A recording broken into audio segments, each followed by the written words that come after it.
早上好。魏婴迷迷瞪瞪地睁开眼睛，视线里是一片雪白，那雪白中央是一双蓝色的眼睛，蓝得浅淡又澄净，宛如琉璃。这双眼睛正严肃地盯着他，他是被挠起来的。他打了个哈欠，非常不情愿地从被窝里爬起来。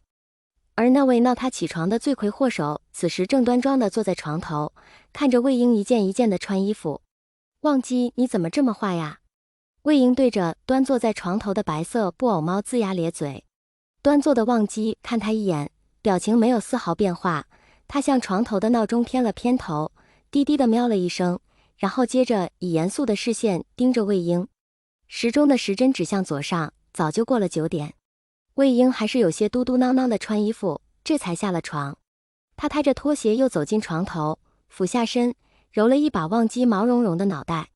好吧，忘机，那今天也一起加油。魏婴洗漱后随便吃了点东西垫肚子，又想到还没有给忘机倒今天的猫粮，于是打着哈欠走到客厅角落。猫盆里恰好还剩1/3的量。魏婴支着下巴想，忘机还真是只作息规律恪守标准的猫，每餐必须按时吃，还每次都只吃1/3的量。想着想着他又打了个哈欠，他摇摇头，打起精神往猫碗里又倒了2/3的猫粮，恰好装满。魏婴坐到电脑前，开机，一手搭上键盘，一手搭上鼠标，轻车熟路地点开微博和魔道平台。老祖今天是更猫还是更文还是更图？微博上弹出这样的评论。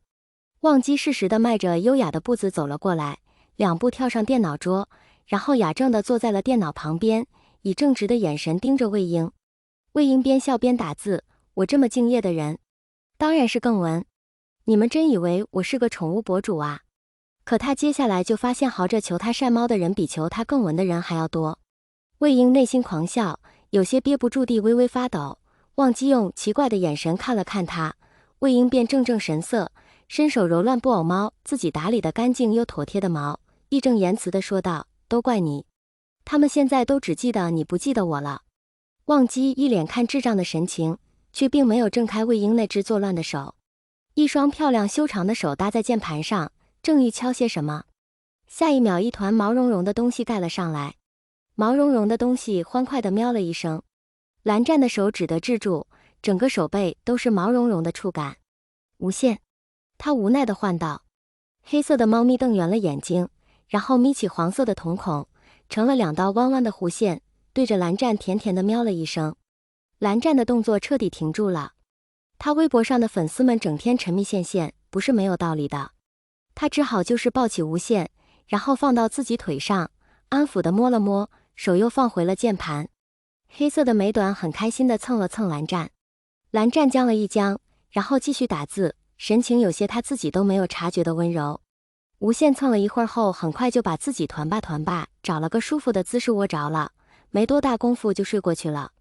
蓝湛察觉后，本就很小心的动作又放轻了几分。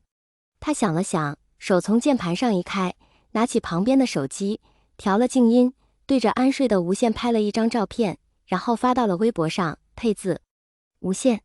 瞬间就有了评论，啊呀呀呀啊呀，快看这周份的线线，看，我刷出了韩光君加1周1次的线线。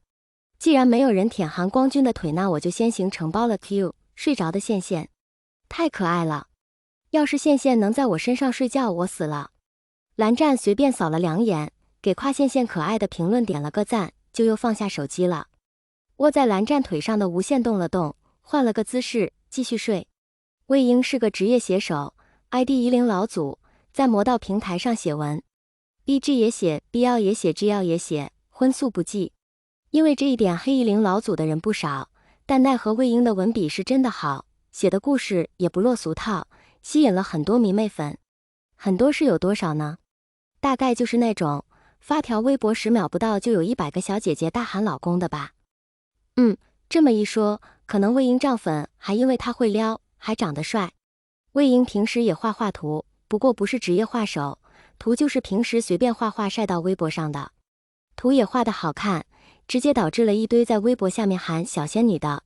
魏婴对此表示，我喜欢小仙女，不是小仙女薛薛。不过这都不是重点，重点是魏婴晒猫。魏婴现在每次上微博，发现催猫的人比催更的人还多，真是难过呢，是吧？魏婴沉痛的点点头，然后开始一脸自得的摸鱼。雪白的布偶猫对于魏婴这种行为表示了深深的不耻，然后坦然地接受了魏婴把它抱到怀里，揉揉摸摸蹭蹭亲亲。忘机对魏婴来说着实是个不小的意外。魏婴为人，说好听了叫放荡不羁，说白了就是特随便。因这是独居，加之网络写手的职业比较自由，魏婴的生物钟是相当混乱的，什么早睡早起、生活规划，样样都没有。